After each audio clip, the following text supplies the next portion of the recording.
Bonsoir à tous, heureux de vous retrouver en direct sur TF1 et je voudrais ajouter heureux de vous retrouver enfin pour évoquer la plus incroyable histoire qui m'ait été donnée de rencontrer dans le domaine de l'étrange. Et c'est précisément parce que cette histoire est incroyable qu'avec toute mon équipe, nous travaillons depuis plusieurs mois à en percer le secret. Mais avant de commencer, je voudrais ajouter petite chose, simplement prévenir ceux et celles qui regardent ce soir que certaines des images que vous allez découvrir sont des images impressionnantes, sont parfois difficiles donc à regarder. Et je tiens à prévenir les personnes sensibles qu'elles pourraient être choquées par certaines des séquences que nous allons diffuser ce soir. Mais je voudrais aussi ajouter tout de suite qu'il n'y aura pas d'image gratuite et que nous ne diffuserons ce soir que les moments qui serviront aux experts, aux spécialistes que nous avons réunis sur ce plateau à exprimer leur opinion, à nous éclairer pour nous permettre de nous forger notre opinion. Vous connaissez, je vais vous le redire en quelques mots, l'histoire qui est au début de toute cette aventure. J'ai été mis au courant à la fin de l'hiver dernier, du côté du mois de février, de l'existence d'un film. C'était une rumeur. Ce film, on pouvait, paraît-il, le trouver à Londres. Et d'après la rumeur, un producteur de films anglais aurait acheté ces images à un caméraman, un ancien caméraman de l'armée américaine qui les aurait lui-même tournées en 1947 sur une base secrète des États-Unis. Ce film étant présenté donc comme montrant l'autopsie d'une créature extraterrestre. Alors nous allons tout à l'heure nous poser toutes les questions que suscite un tel sujet, mais je voudrais tout d'abord, en commençant cette émission, que vous vous retrouviez comme moi, que vous ayez la même impression que celle que j'ai eue au mois de mai dernier à Londres lorsque j'ai découvert ces images. Regardez.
Ces images posent bien sûr une infinité de questions. Oui ou non, cette créature est-elle un extraterrestre? Ou alors s'agit-il d'un humain mal formé? Ce film a-t-il été tourné en 1947? Sommes-nous devant une supercherie organisée par une bande d'escrocs pour gagner un maximum d'argent? Ou alors, est-il possible que des services secrets, par exemple les services secrets américains, aient décidé, à une période que nous ne connaissons pas, d'intoxiquer les soviétiques pour leur faire croire que l'Amérique possédait désormais une avance technologique décisive? Mais dans ce cas, a-t-on utilisé un vrai cadavre ou alors a-t-on fait fabriquer par des spécialistes un monstre de cinéma? Voilà donc toutes les questions que nous pouvons nous poser, avec une supplémentaire. Faut-il ou non rapprocher cette créature du fameux incident de Roswell dont vous avez certainement entendu parler? On dit aux États-Unis, depuis maintenant un peu plus d'une bonne vingtaine d'années, qu'en 1947, une soucoupe volante serait tombée dans le désert du Nouveau-Mexique, non loin de la ville de Roswell, donc aux États-Unis. Alors devant autant d'incertitudes, il fallait bien sûr questionner les faits, le faire sans passion, sans a priori, et c'est le résultat donc de nos recherches que vous allez découvrir ce soir. Mais tout de suite, je voudrais une première réaction à chaud. J'ai invité Patrick Baudry. Patrick Baudry, vous êtes l'un des deux premiers extraterrestres français avec Jean-Loup Chrétien. Vous avez fréquenté la banlieue de notre planète et j'imagine qu'on vous pose souvent la question de savoir si vous croyez, non pas aux extraterrestres, mais à la possibilité de vie extraterrestre. À ce moment-là, je vous pose la même question, mais en vous demandant ce que vous pensez des images que vous venez de voir. Eh bien, les images sont extrêmement intéressantes, puisque, que l'on y croit ou non, personnellement, comme a priori, j'ai de ne pas y croire. Mais par contre, je pose aussitôt la réflexion subsidiaire. Cela m'intéresserait bigrement de savoir jusqu'à quel point elles peuvent être vraies. Et si elles ne sont pas vraies, ce que je pense, pourquoi on a proposé, présenté, diffusé ce genre d'images. Mais au-delà de cela, ce qui m'intéresse, mais là profondément, autant comme homme, tout simplement, que comme scientifique, c'est l'existence d'une vie extraterrestre, donc d'une vie ailleurs, d'une intelligence ailleurs. Et ça, c'est une question que toute la communauté scientifique se pose de plus en plus sérieusement et qui nous intéresse tous. Alors, à côté de vous, Didier Van Covelart. Didier Van Covelart, vous êtes romancier, prix Goncourt, vous êtes aussi scénariste, homme de théâtre, et vous êtes un observateur de la société. Je sais que vous avez entendu parler de la même rumeur que moi, et nous sommes parfois croisés sur cette enquête. Pourquoi êtes-vous intéressé par ces images ? D'abord, je suis moins passionné par le surnaturel que par les réactions humaines, logiques, ou rationnel entre guillemets, au phénomène surnaturel. J'adore lorsque la nature reprend ses droits, lorsqu'on s'interroge, lorsqu'on est provoqué, lorsque les certitudes tombent ou se lézardent. Et de toute manière, lorsque, dans le cas présent, il y a visiblement manipulation dans un sens ou dans un autre, que ce soit ou non un trucage, que ce soit... bon, il est arrivé par des moyens tellement étranges qu'il y a une volonté humaine. Et la volonté humaine m'intéresse plus que la volonté extraterrestre dans ce cas-là. Pourquoi nous envoie-t-on ces images? Pourquoi sont-elles relayées dans tous ces pays? Et lorsque je suis allé par curiosité au congrès d'ufologie de Sheffield, parce qu'un congrès spécial des ovnis, c'est assez intéressant, j'avais envie de voir à quoi ça ressemblait. Après avoir eu successivement un spécialiste soviétique, un ancien numéro 2 ou 3, je ne sais quel état-major qui venait pour vendre des secrets défense avec son petit catalogue d'observations paranormales, un spécialiste italien qui, lui, expliquait comment il avait programmé sur Internet les 600 rencontres du troisième type et 12 000 apparitions sur les 5 dernières années. Donc tout ce qui était un peu folklorique, on nous a balancé en avant-première mondiale ces images, donc l'intégralité du film. Et là, j'étais dans la salle avec le public, et ce qui était très intéressant, c'est qu'on pensait, au bout d'un moment, on ne pensait plus trucage ou pas trucage. On était saisi d'une espèce de compassion que je trouvais très intéressante, parce que je pense que beaucoup de gens comme moi ont été émus par E.T., alors que c'est un trucage de cinéma.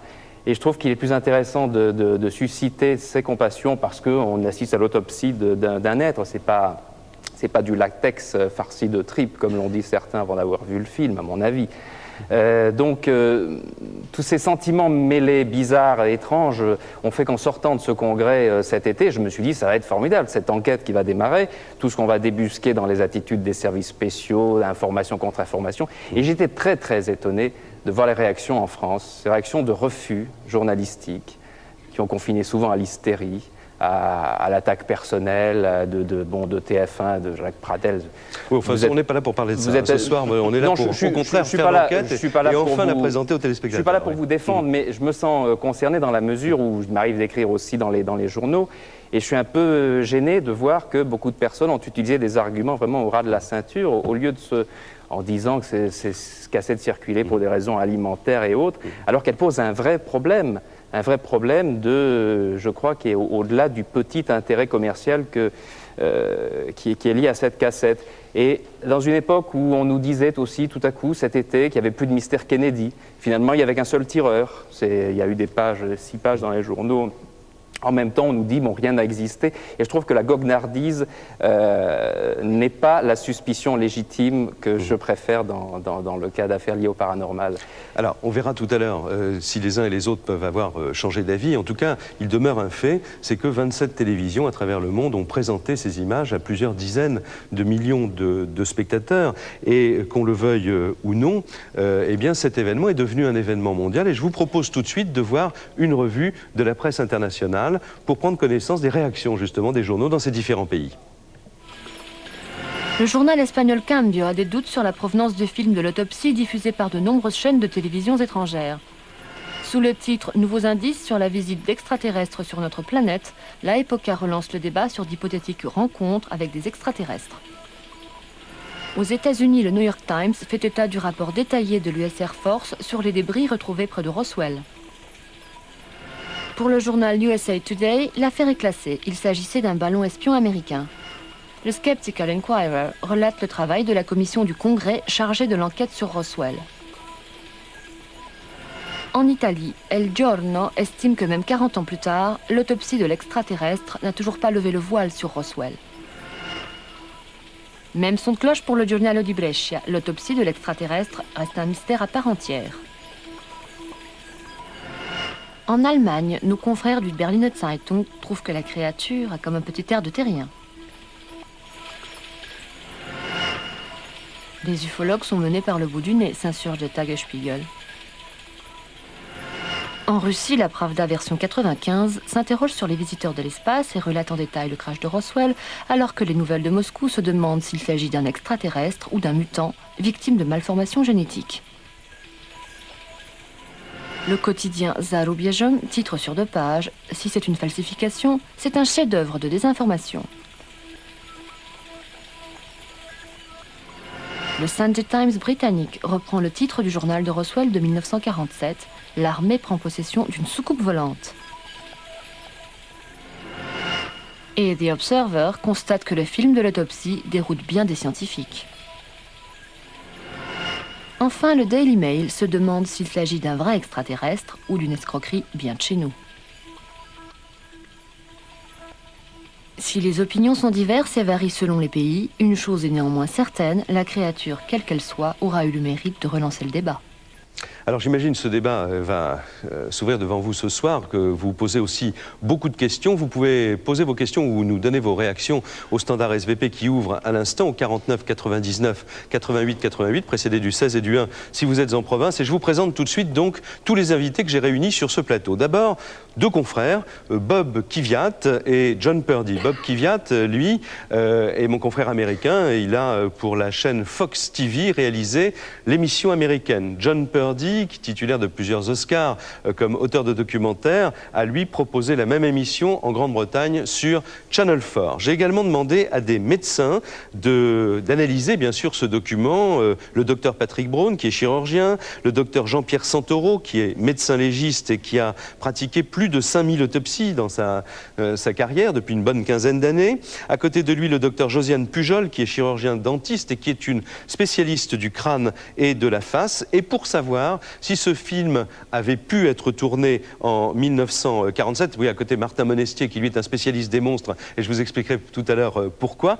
En 1940, a-t-on pu donc tourner ces images en 1947? J'ai demandé à un certain nombre de spécialistes du monde du cinéma de venir. Michel Contour, ancien reporter caméraman à 5 colonnes à la une, il est aussi l'un des responsables des archives du film du Centre national du cinéma. Jean Badal, qui est directeur photo et qui est aussi caméraman, qui a travaillé avec les plus grands noms du cinéma français, comme Jacques Tati, Marcel Carnet ou André Cayatte, et qui était, en 1947, reporter caméraman d'actualité. Et puis, à côté de lui, Jean-Pierre Nérac. Lui, c'est un spécialiste du développement des films. Il dirige la société Cinarchive, un laboratoire où l'on restaure les films anciens. Il y aura d'ailleurs ce soir quelqu'un qui n'est pas encore là, que vous découvrirez tout à l'heure, expert mondial en photographie, il s'appelle Bob Shell, il est venu tout spécialement des États-Unis et lui, il a eu la chance que nous n'avons pas eu, nous, c'est-à-dire qu'il a pu analyser 3 images, vous entendez bien, 3 images seulement du document original. Il nous dira s'il peut, sur la foi de ces 3 images, authentifier ou non cette pellicule. Et pour savoir si l'on peut rapprocher donc cette créature de l'incident de Roswell auquel je faisais allusion tout à l'heure, eh bien j'ai demandé à Gilda Bourdet d'être là. Gilda Bourdet est écrivain, il vient de sortir un livre sur l'affaire de Roswell. Enfin, l'un des mérites de toute cette affaire, c'est d'avoir relancé aussi le débat, comme le disait Patrick Baudry, sur la possibilité d'existence des extraterrestres. J'ai donc réuni des scientifiques qui réfléchissent et qui travaillent sur ces questions. Je vous les présente maintenant. Jean-Claude Ribes, qui est astronome, qui est président de la Société astronomique de France. Jacques Paul, qui est astrophysicien à Saclay. Pascal Pic, lui, qui est un spécialiste de l'évolution, paléo-anthropologue. Ils feront donc le point sur leurs recherches et répondront bien sûr à toutes les questions que vous vous posez à propos de l'existence des extraterrestres. Et puis, à Londres, l'homme par qui, j'allais dire, le scandale est arrivé, en tout cas l'homme par qui le film est arrivé. Il s'appelle Ray Santilli, il est en direct de Londres. Ray, vous nous voyez, vous nous entendez bien? Yes, I can. Oui, oui, tout à fait, je vous entends. Alors, j'ai deux petites questions très rapides pour vous, tout de suite. Première question, pour vous, qui commercialisez ce film et qui l'avez trouvé, dites-vous, aux États-Unis, croyez-vous sincèrement que ce film est authentique? Sincèrement, oui, je crois que le film est authentique et je crois sincèrement que la personne qui me l'a vendu croit aussi que c'est sincèrement. Je n'ai pas de doute du tout. Est-ce que vous pensez que la créature est une créature extraterrestre? Là, je ne sais pas. Malheureusement, je n'y étais pas il y a 50 ans, presque, quand l'incident a eu lieu. Et tout ce que je peux faire, c'est de me fier aux experts qui ont vu le film. Je ne sais pas qui est cette créature. Est-ce un être humain avec un problème génétique ou un extraterrestre? Je n'en sais rien. Très bien, nous essaierons, nous, de notre côté, de répondre bien sûr à ces questions et nous aurons encore beaucoup de choses à vous demander au cours de cette émission. Tout de suite, premier volet de notre enquête.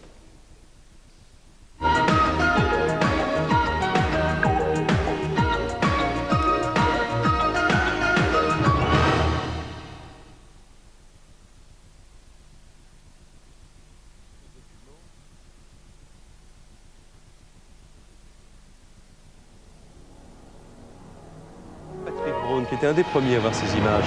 Qu'en pensez-vous, docteur? Ce document, il apparaît déjà d'emblée que les deux praticiens qui examinent ce corps ne semblent pas être des anatomopathologistes, des spécialistes des autopsies, mais par contre, je pense plus probablement des chirurgiens, probablement des chirurgiens militaires. Et quand vous m'avez montré ce document pour la première fois, d'emblée, au départ, bon, je ne crois pas aux extraterrestres et je ne pensais pas qu'on pouvait avoir un corps de ce type et je pensais à une manipulation d'emblée. Et en fait, quand on regarde de très près ce corps, on s'aperçoit, comme là, qu'il y a 6 doigts, mais ça, on connaît les malformations humaines qui ont 6 doigts. Et ce n'est pas ces détails-là qui m'ont intrigué, ce sont d'autres éléments plus fins qui semble confirmer qu'on a affaire bel et bien à une véritable autopsie. Là, par exemple, vous avez une plaie très importante de la cuisse où on voit, et si on voulait faire un faux, il aurait fallu faire cette manipulation, on voit le fait de mobiliser un petit peu cette cuisse avec exactement la mobilisation que l'on a devant une véritable fracture osseuse, qui est très difficile à concevoir dans une fabrication artificielle en latex, etc. Donc pour vous, les gestes sont des gestes professionnels? Les gestes sont des gestes professionnels et un certain nombre de petits détails font qu'il faudrait vraiment être très vicieux pour vouloir fabriquer un corps artificiel en latex en mettant ces petits détails qui compliquent les choses. Du style, par exemple, il y avait des espèces de ce que nous appelons, nous, des lividités cadavériques, c'est-à-dire des épanchements de sang sur la partie basse du corps, que l'on ne voit qu'avec difficulté et que l'on voit effectivement sur les cadavres. D'autres petits détails comme l'ouverture du crâne où on voyait le décollement des méninges. Alors ça nous verrons plus tard, ça nous verrons plus tard. Là on s'en cantonne, disons, à l'examen externe clinique. Alors Jean-Pierre Santoro, j'ai rappelé que vous êtes médecin légiste et que vous avez autopsié plus de 5000 corps. Votre sentiment comme ça sur cette partie du film? Mon sentiment sera quand même beaucoup plus nuancé que mon confrère Dr Brown, en ce sens que c'est possible que ce soit des professionnels qui font cette autopsie, mais en tout cas, ce ne sont pas des médecins légistes, parce que s'attachant à l'atmosphère de l'autopsie elle-même, la table n'est pas une table d'autopsie. Il n'y a pas d'écoulement d'eau, il n'y a pas d'arrivée d'eau, et on sent que les trous qui ont été forés ont été faits à la hâte. La table n'a pas été relevée, comme on voit dans une autopsie habituelle. Alors on va peut-être, je vais vous proposer de poursuivre votre propos en regardant tout de suite des images. C'est un montage que nous avons réalisé de certains moments de cette autopsie, et donc je vous propose de commenter ces images. Voilà, effectivement, on voit que le chirurgien, pour ça comme ça, enfin le dissecteur en tout cas, est en train d'ouvrir l'abdomen de la créature, l'humanoïde, qui est une créature qui est apparemment de sexe féminin et qui, d'après ce que j'ai cru voir, n'a pas de nombril, ce qui est déjà assez étonnant. Alors, on voit ces taches un petit peu sur le corps qui pourraient être évidemment interprétées comme des marques traumatiques, mais que je pense, moi, être plus simplement des taches dues à la putréfaction. Et je m'en expliquerai tout à l'heure aussi pourquoi. Alors là, on voit quelques autres moments d'ablation d'organes. D'organes qui sont tout à fait méconnaissables, je dois dire. On ne voit pas très bien ce que c'est ça. Donc là, vous, en tant que spécialiste, vous ne pouvez pas arriver à... Je ne vois pas du tout ce que c'est là. À voir ce que c'est. Alors on voit que là, nous avons ralenti volontairement les images. On voit en tout cas que les organes se tiennent à l'intérieur du corps. Ils n'ont pas été jetés, comme on l'a dit, un peu n'importe comment. Donc si c'est une supercherie, elle est très bien faite. Elle est fine, oui. Elle est très fine. Qu'est-ce que vous vouliez ajouter d'autre sur le corps? Sur le corps, on le voit justement à ce moment-là, je m'étonne que cette tête ne soit pas si facilement mobilisable que ça. Alors qu'on a mobilisé la jambe et les mains, par exemple, le cou est parfaitement rigide. Les gestes des techniciens qui font l'autopsie ne sont pas des gestes de médecin légiste, je le dis, tant dans le maniement de bistouri que surtout dans le maniement de la scie. C'est pas comme ça qu'on manie une scie en médecine légale. Et puis je ne vois pas pourquoi les chirurgiens se protègent, éventuellement parce qu'il pourrait s'agir d'un être infecté et qu'ils prélèvent alors absolument des organes comme ils les ont prélevés en les mettant un peu n'importe où. Alors que là aussi, ça pourrait être une source de renseignement de mettre ces organes, de les prélever correctement. Là, on est en train de retirer le cerveau, par exemple. Est-ce que c'est quelque chose qui se pratique de cette façon? L'ablation du cerveau se pratique de cette façon et ce cerveau que l'on va voir, qu'on est en train de voir actuellement, me renforce un petit peu sur l'idée que je me faisais que c'est un être qui était un peu putréfié. Parce qu'on va voir ce cerveau un petit peu s'avachir dans une coupelle. Et ce n'est pas ce qu'on voit d'habitude dans une autopsie d'un cadavre qui était conservé. Voilà, on voit cette masse cérébrale qu'on peut interpréter comme une masse cérébrale, effectivement, hein, mais une photo en noir et blanc, on ne voit pas très bien. Alors évidemment, il est très difficile, je vous pose des questions difficiles bien sûr, mais est-ce que j'interprète bien votre pensée à tous les deux? Vous voyez plutôt un corps qu'une poupée, ou est-ce que vous vous dites quand même, il me faudrait d'autres éléments? J'aurais besoin d'autres éléments. Effectivement, c'est très suggestif. Mais il faudrait d'autres éléments pour le voir, quand même. Dr Braun, encore un mot? Oui, tout à fait. Je pense aussi qu'il serait très difficile de concevoir une poupée artificielle en latex, etc., de ce type, puis que les images sont tellement mauvaises, et surtout, ce sont les plans qui sont séparés, on ne voit pas d'éléments passant d'un temps opératoire à un autre, et c'est ça qui Et c'est ça qui complique évidemment les choses. J'ajoute aussi que beaucoup, enfin vous tous et d'autres médecins qui nous ont demandé de ne pas dire leur nom ce soir, mais qui ont regardé ces images aussi, et que vous connaissez d'ailleurs et l'un et l'autre, ont beaucoup insisté en disant c'est quand même dommage que quand on aurait envie que les images soient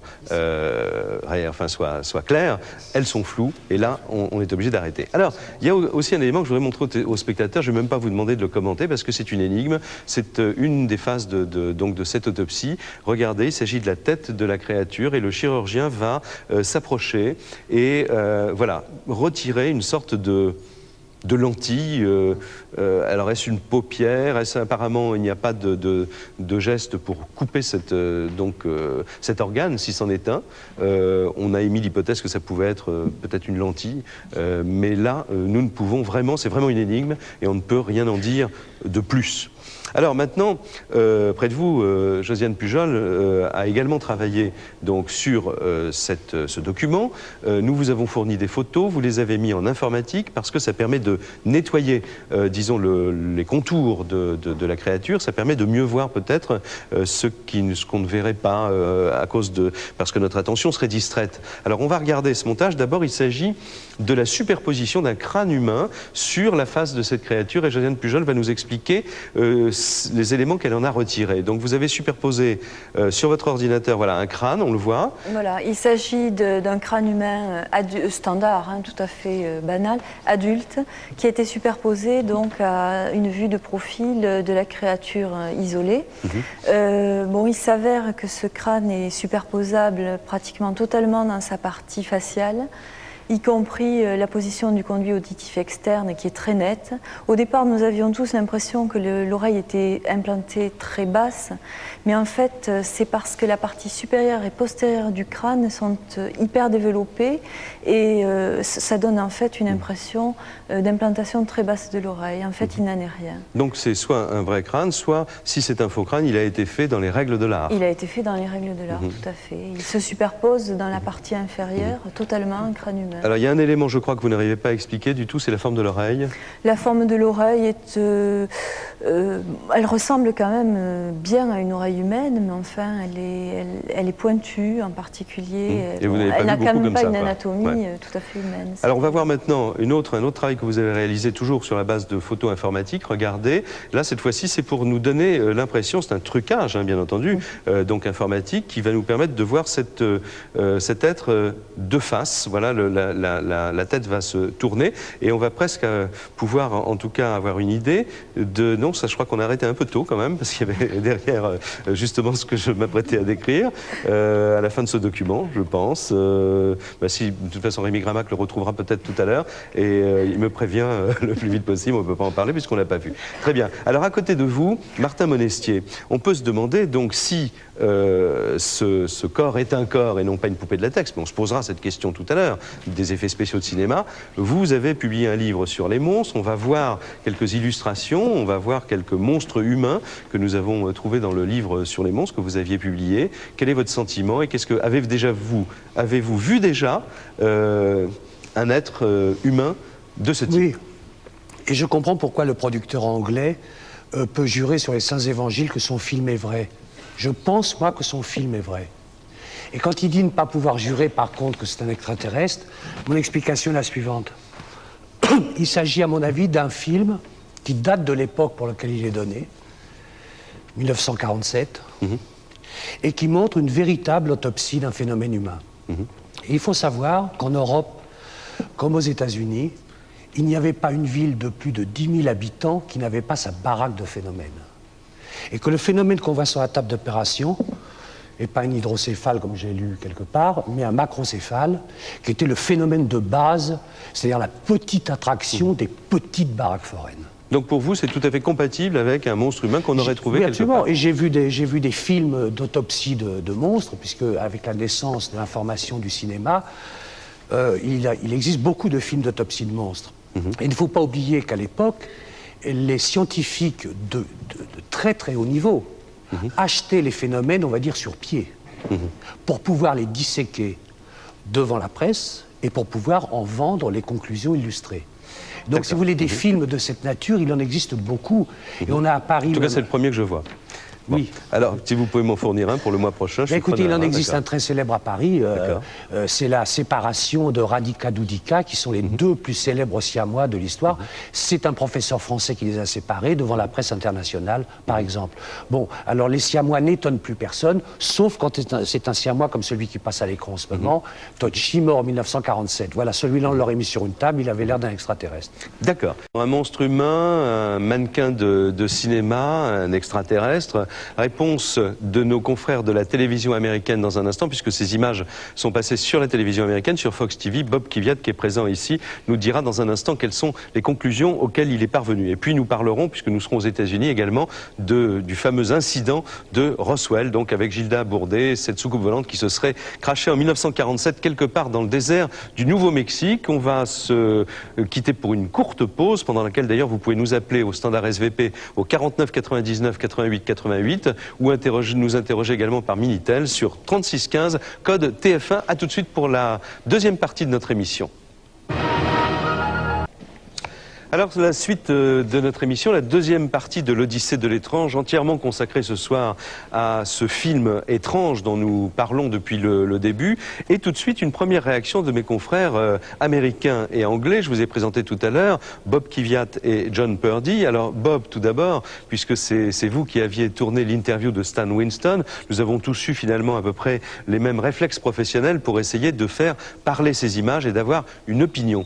Alors, en quelques mots, à quelle conclusion arrivez-vous, vous, l'équipe américaine? Eh bien, au début de nos recherches, nous avons maintenu une approche très journalistique, très prudente.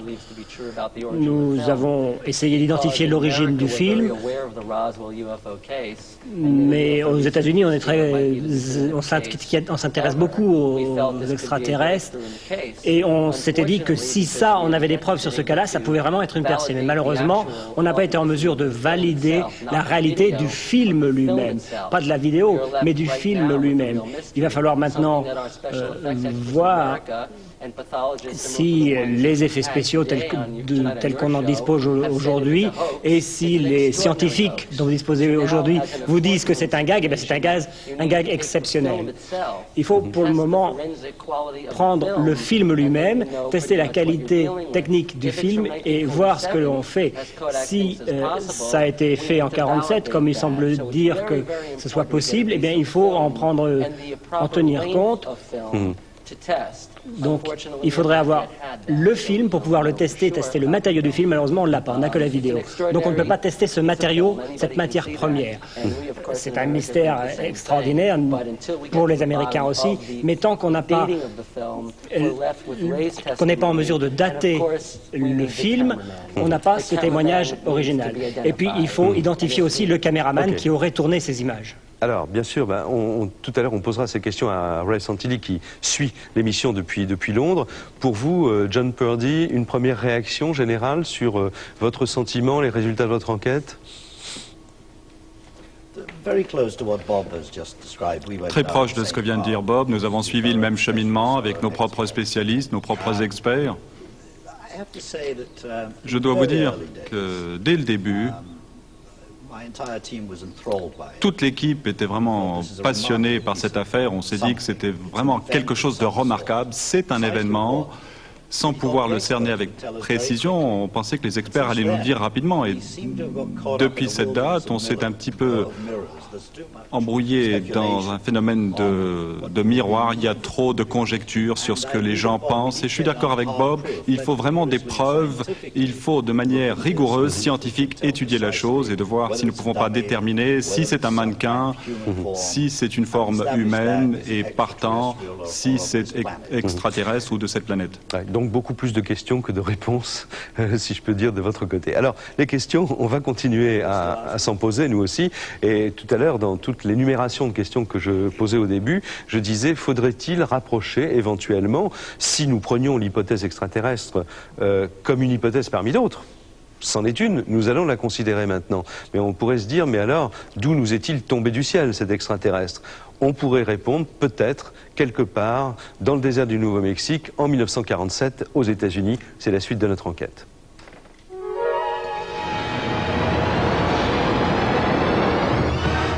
Edition, July 8, 1947. Journal du 8 juillet 1947. L'US Air Force annonce qu'une soucoupe volante a été découverte et qu'elle est désormais en sa possession. Les officiers indiquent que ce missile a été trouvé la semaine dernière et analysé à Roswell au Nouveau-Mexique, puis envoyé à Whitefield dans l'Ohio pour être examiné plus en détail. Voilà, le poste est d'époque et le message que vous avez entendu aussi, c'est comme ça qu'un certain nombre de millions d'Américains ont entendu un certain 8 juillet 1947 qu'une soucoupe volante était en possession de l'armée de l'air. Et le journaliste n'avait rien inventé puisque à la base de cette information, il y avait une source. Cette source, c'était la base américaine, militaire de Roswell. C'est là que se tenait le 509e escadron de bombardiers atomiques. C'était la seule escadrille atomique américaine. C'est d'ailleurs cette escadrille qui avait effectué les bombardements d'Hiroshima et de Nagasaki.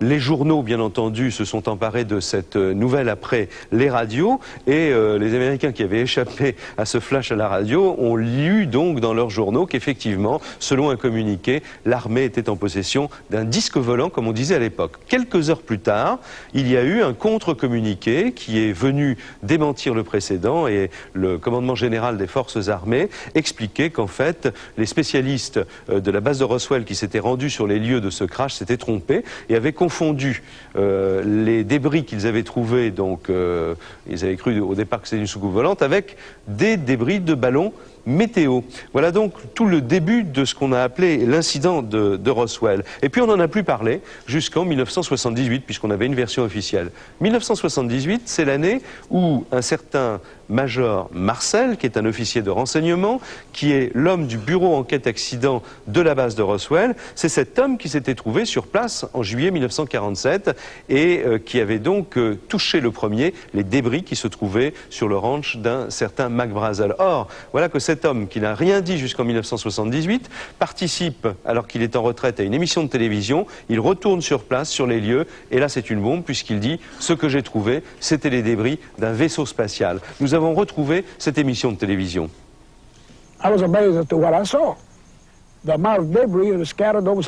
J'étais stupéfié par ce que je voyais, de trouver tous ces débris parsemés partout.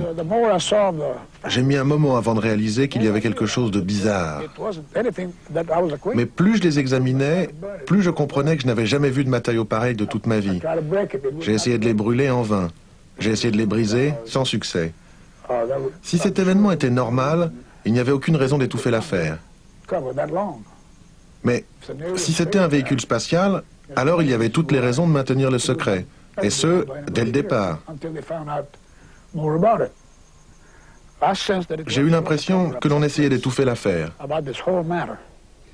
Voilà, le Major Marcel, c'est le premier qui a parlé, et il faut ajouter qu'entre 1978 et 1995, plus de 350 personnes au total ont témoigné, des témoins directs ou indirects. Ils se sont fait connaître. Pour eux, l'événement de Roswell a bien eu lieu et l'armée a tout fait pour les empêcher de parler. Mais vous allez entendre maintenant le fils de cet homme que vous venez de voir, Jesse Marcel Jr. À l'époque des faits, il avait 12 ans et il confirme que son père lui a montré et lui a fait toucher à l'époque les fameux débris.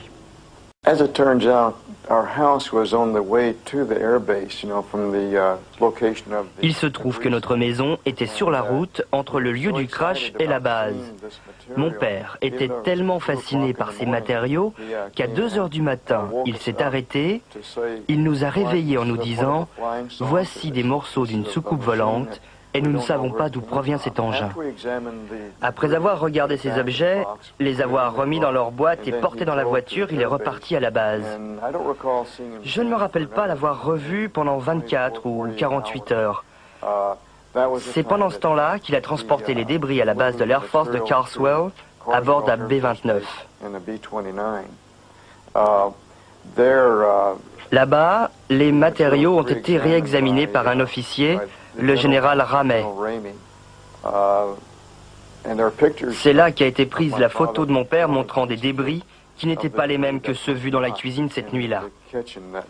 Il examinait des fragments qui ressemblaient à ceux d'un ballon météo ou d'un réflecteur radar, mais je tiens à souligner que ce ne sont pas ceux que nous avions vus à la maison, donc ils ont été remplacés.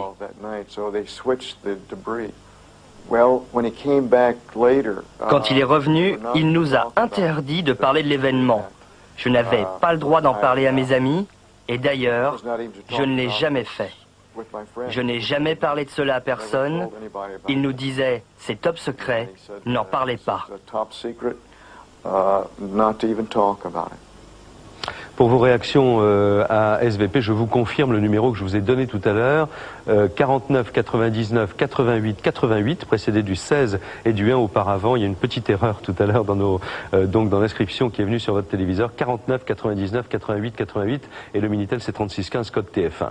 Un autre témoin qui est un témoin indirect mais très important, c'est une femme, elle s'appelle Frankie Rowe, elle était jeune adolescente en 1947, son père était pompier et il lui a raconté à l'époque ce qu'il avait vu sur les lieux du site où il avait été appelé. Mon père m'a dit que ces êtres ne venaient pas de notre monde. Il n'avait jamais rien vu de semblable et il m'a dit qu'il y avait de petites personnes là-bas. Ma mère lui a demandé ce qu'il entendait par de petites personnes et il a répondu que ce n'étaient pas des humains, mais que c'était de petits êtres. Il a dit qu'il y en avait 2 qui étaient déjà morts à son arrivée. Ils avaient été mis dans des housses mortuaires. Je ne sais pas si celui qui était encore vivant était aussi dans une housse ou si quelqu'un essayait de le soigner. En tout cas, il y en avait un qui vivait encore et qui marchait. On montra au père de Frankie et à ses collègues de la brigade les matériaux inconnus dotés de propriétés étonnantes. Frankie était là et se souvient d'en avoir eu entre les mains. Je l'ai pris, cela ne pesait rien, c'était comme si ma main était vide. Je ne le sentais pas contre ma peau, c'était vraiment bizarre. Je l'ai lâché sur la table et c'est devenu comme de l'eau, ça a coulé. Pour Frankie, les militaires de la base avaient une attitude amicale avec les habitants de Roswell. Elle changea d'avis le jour où l'un d'entre eux n'hésita pas à la menacer pour la faire taire. Il tenait à la main une matraque ou un bâton, enfin quelque chose comme ça, et il la frappait contre sa paume. Il ponctuait chaque phrase d'un coup de matraque sur sa main. Puis il m'a dit, je veux que vous affirmiez que vous n'étiez pas là. Je ne comprenais pas très bien ce qu'il voulait dire. Et je lui ai répondu, mais si j'étais là. Il a insisté non. J'ai dit encore, mais si. Alors il m'a dit, tu ne peux pas te rentrer ça dans la tête, tu n'as rien vu, tu n'étais pas là, tu ne sais rien. Et il a ajouté, c'est le désert ici. On pourrait facilement t'y emmener et personne ne retrouvera jamais ton corps. Il m'a dit, il ne restera plus que tes os Et personne ne saura ce qui était arrivé. Je lui ai donc promis que je n'en parlerai jamais. Il détient peut-être la clé du mystère, s'appelle Frank Kaufman. Il a accepté de témoigner pour la première fois à visage découvert et ce sont nos confrères de Channel 4 et l'émission de John Purdy donc, qui l'ont retrouvé. Frank Kaufman affirme qu'en 1947, il était sergent-chef à la base de Roswell en charge donc du personnel, mais qu'en fait il avait également un autre emploi et qu'il émargeait, disons, un service parallèle, un service secret. Et c'est comme cela que, dit-il, il s'est trouvé sur les lieux et pour la première fois, il affirme dire toute la vérité, rien que la vérité. C'était tard dans la nuit. On a coupé les fils barbelés des clôtures et on a roulé vers la zone indiquée. Le terrain était très difficile à l'époque. Il n'y avait pas de route y conduisant.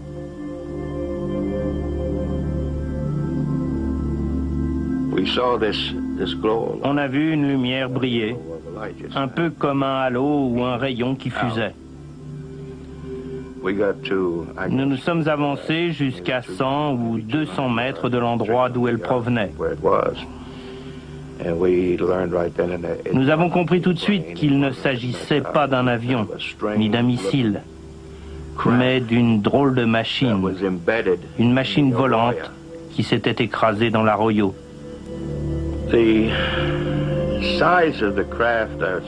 La taille de cet engin était d'environ 6 ou 7 mètres de long.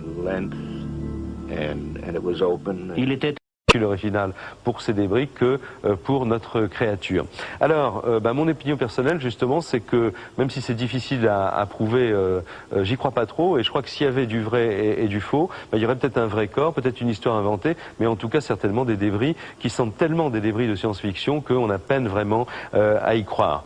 Alors, vous suggériez la manipulation éventuelle de services secrets. On a également évoqué la possibilité d'une intoxication des Russes par les Américains. Eh bien, la suite de notre enquête que vous découvrirez après une courte pause nous a précisément amené à Moscou, où on nous a confirmé qu'en 1948, Staline s'était intéressé de très près à Roswell et avait demandé des rapports à ses agents secrets. C'est la suite de l'Odyssée de l'étrange dans quelques instants.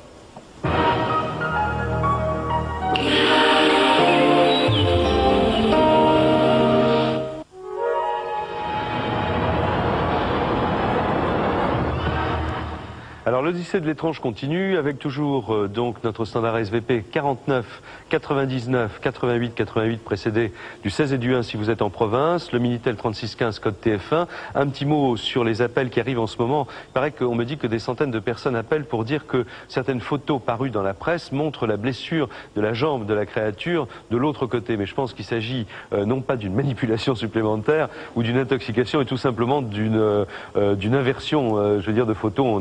Quelquefois les photos sont publiées à l'envers et évidemment la jambe droite devient la jambe gauche, mais enfin là il n'y a pas de mystère si j'ose dire, il n'y a rien d'étrange dans tout cela. Nous allons reprendre maintenant le cours de notre enquête et je vous le disais il y a un instant, nous sommes allés à Moscou. Pourquoi?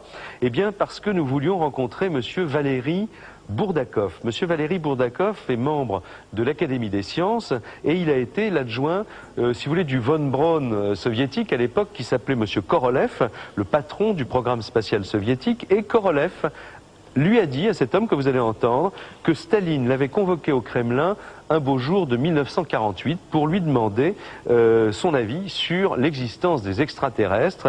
Et il a donc étudié, Korolev, au Kremlin pendant plusieurs jours, les rapports émanant des espions soviétiques d'un petit peu partout à travers le monde, mais spécialement des États-Unis. 3 jours plus tard, à son grand étonnement, Joseph Vissarionovitch Staline est venu en personne dans la salle où Korolev travaillait. Avec sa pipe et son fort accent géorgien, il a dit « Alors, camarade Korolev, qu'en pensez-vous? Tout cela est bien réel ou non ?» Korolev a donné une réponse en 3 points. Premièrement, des objets non identifiés circulent bien dans notre atmosphère.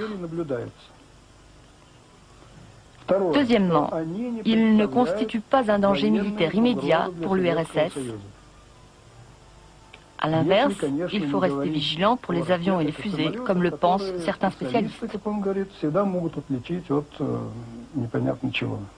Troisièmement, le problème est sérieux. Nous devons continuer les recherches. Quelques années plus tard, Korolev m'a demandé de lui remettre une analyse détaillée sur les ovnis. J'ai donc rendu un rapport à Korolev avec mes observations.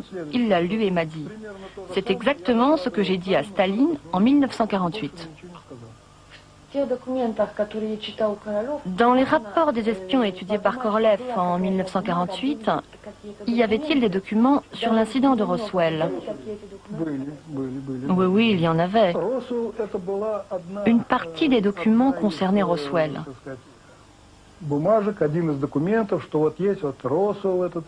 Et ils évoquaient notamment la présence de corps d'extraterrestres qui auraient trouvé la mort lors du crash. Moi, je pense que toute cette histoire est un coup monté par les militaires américains. À mon avis, il y a eu une panne lors du décollage d'une fusée au Nouveau-Mexique. Il y avait une base de lancement de fusées là-bas, car lorsque von Braun, l'ingénieur allemand, est arrivé aux États-Unis, c'est dans le désert du Nouveau-Mexique qu'on a installé ces bases secrètes. Pour camoufler un accident grave, une panne, les militaires ont inventé l'atterrissage d'un vaisseau spatial interplanétaire. Alors cela dit, ça ne nous dirait rien de spécial sur la nature des pilotes et de ce genre de créatures. Personnellement, moi j'en ai jamais vu des comme ça. Mais à propos de cette hypothèse d'expérience éventuellement secrète américaine, c'est également l'hypothèse du professeur Albert Jacquard, à qui on a montré ces documents, qui ne pouvaient pas être là en direct ce soir, mais qui nous a donné son opinion après avoir regardé attentivement les images. Regardez. Si c'était une poupée, tout irait bien. Mais la supercherie semble difficile. Alors si c'est un cadavre, comment l'expliquer? L'hypothèse de la manipulation génétique est exclue car il faut bien voir qu'en 1947, on n'avait pas encore découvert l'ADN. L'ADN, le support d'information génétique, n'a été découvert qu'en 1953, 6 ans plus tard. Et les manipulations génétiques dont on parle tant, ça n'est venu qu'un quart de siècle plus tard. Alors évidemment, il y a l'autre hypothèse, l'extraterrestre. Personnellement, ça me semble vraiment une hypothèse invraisemblable. Pour 2 raisons. D'abord, parce qu'au fond, cet être-là ressemble trop à un homme. Or, s'il y a eu, et très probablement il y a eu ailleurs dans l'univers, même dans notre galaxie, quelques étoiles qui ont eu des planètes sur lesquelles un événement comme l'apparition de la vie, puis l'évolution, a pu se produire. Mais l'évolution est le résultat de tellement de hasards, tellement de bifurcations, que la probabilité de tomber sur un être aussi proche de l'homme terrien, je crois que c'est pratiquement impossible. Puis l'autre argument, c'est que si par hasard des extraterrestres venaient sur la Terre, la probabilité qu'ils tombent exactement sur une base de l'armée américaine, vraiment, ça serait un miracle. Par conséquent, j'en conclus que finalement, ce qui a pu se produire, s'est produit dans une base américaine, et n'oublions pas qu'en 1947, c'était véritablement la guerre froide, et que les armées soviétiques ou américaines étaient capables de n'importe quel coup tordu. Moi, je pense que c'est un coup tordu commis par l'armée américaine, je ne sais pas comment, probablement en profanant un cadavre. Avec quel but, on ne le voit vraiment pas. Peut-être pour intoxiquer les services secrets d'en face, mais au fond, la véritable solution de l'énigme, elle est dans les papiers de l'armée américaine. Alors, la question que je me suis posée à ce propos, c'est de savoir si des services secrets auraient pu imaginer une chose pareille. Est-ce que, en tout cas, les présidents des États-Unis successifs auraient pu ne pas être informés de cela? Et cette question, je l'ai posée à Pierre Salinger, ancien porte-parole de la Maison-Blanche, ancien porte-parole de John Kennedy, et je lui ai demandé donc si, à son avis, des services secrets pouvaient réellement cacher des informations très importantes au président des États-Unis. Écoutez sa réponse. Moi, je pense qu'il y a eu des choses qui sont passées dans les derniers 50 ans qui ont été cachées du président. Je vais vous donner un exemple. Quand Eisenhower était président, presque la fin de sa carrière, ils avaient décidé d'essayer d'assassiner Castro. Et le CIA avait rencontré des gens du mafia pour leur donner des histoires et comment ils devraient le faire. Et actuellement, l'homme qui avait rencontré la mafia, c'est quelqu'un que je connaissais, qui m'a donné toute l'information. Qu'est-ce qui est intéressant, c'est que dans l'administration Kennedy, j'ai appris plus tard, mais pas pendant l'administration, que Kennedy on n'avait jamais dit à Kennedy, du CIA, qu'il continuait à essayer d'assassiner Castro pendant qu'il était à la Maison-Blanche. Dernière question. Vous avez été un journaliste important aux États-Unis. Vous avez été patron également de presse. Si vous étiez patron de presse en ce moment, est-ce que vous pensez que ce film est un sujet de reportage intéressant, ou est-ce que vous pensez que ce sont des sujets qu'il ne faut même pas creuser? Non, je trouve que c'est encore intéressant de regarder à quelque chose qui est caché. Même si après 50 ans que c'est arrivé, il faut regarder à l'histoire. Et nous sommes maintenant dans une génération de gens qui ne comprennent pas l'histoire.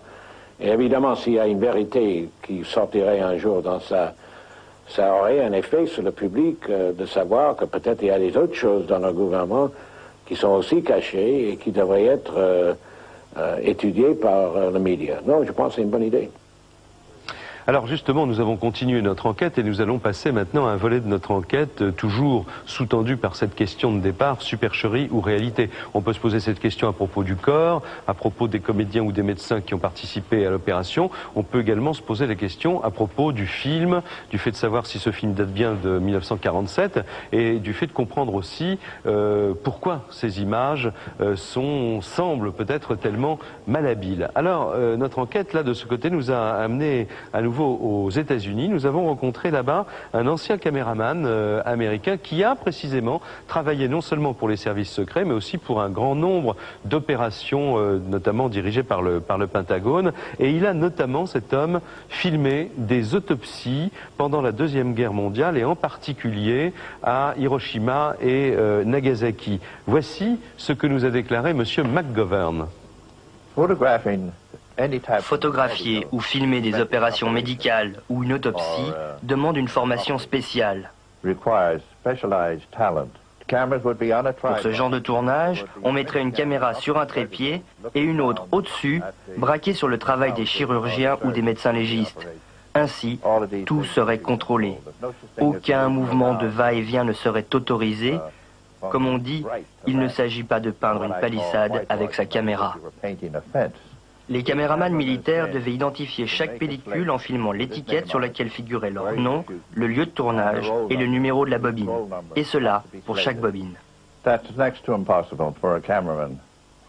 Il est pratiquement impossible pour un caméraman de l'armée de tourner un film, de le développer lui-même et de le garder. C'est passible de la cour martiale et c'est une violation des règles de sécurité. Quand on travaille sur une opération top secret, tout est contrôlé. Chaque bobine provenant des stocks est numérotée. Et on sait, en fonction de leur longueur, combien d'images il y aura par bobine. Et quand elles sortent du développement, les images sont comptées. Il est donc impossible que quelqu'un puisse détourner ne serait-ce qu'une image d'un document classé secret.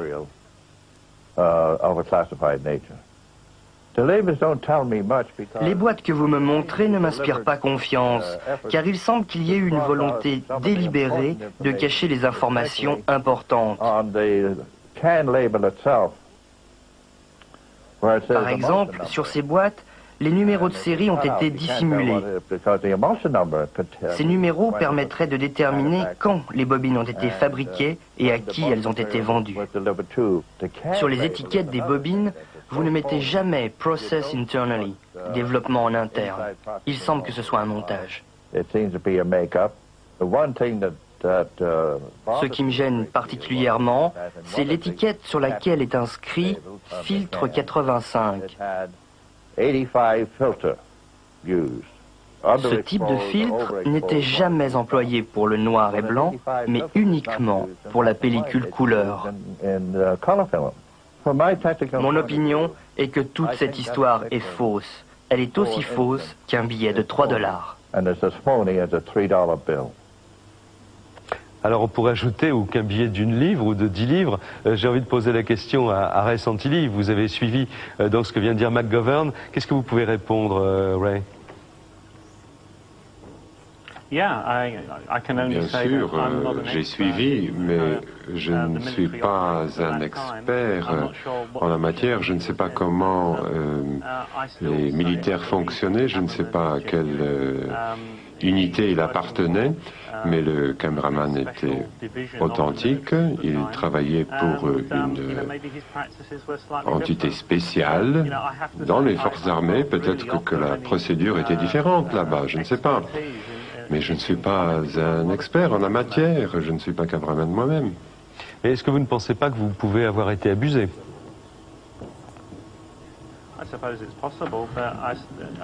C'est peut-être possible, mais j'ai quand même un avis concernant la personne qui a tourné le film. Je l'ai rencontré, j'ai rencontré sa femme, j'ai vu comment il vit. C'est quelqu'un d'authentique et c'est lui qui a tourné ce film, j'en suis convaincu.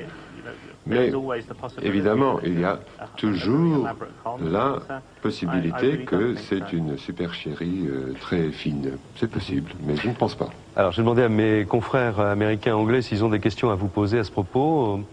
Qui veut commencer? Bob? Bob ou John? Ray, good evening. Hello, John. Ray, bonsoir. Ray, I've asked you 1,000 questions. Je vous ai posé 1000 questions concernant l'origine de ce film, la nature du caméraman. Alors, je voudrais vous poser une question qui me paraît assez importante. Ce que nous voyons en regardant la bande vidéo, nous n'avons aucun moyen de savoir que ça a trouvé son origine en tant que film, soit en 1947 ou quelque année que ce soit. Pouvez-vous nous assurer en public que vous savez, que vous avez vu le film et que vous savez que ce que nous voyons sur bande vidéo a été transféré sur la bande à partir du film? D'accord, oui, à 100%. Aucun doute.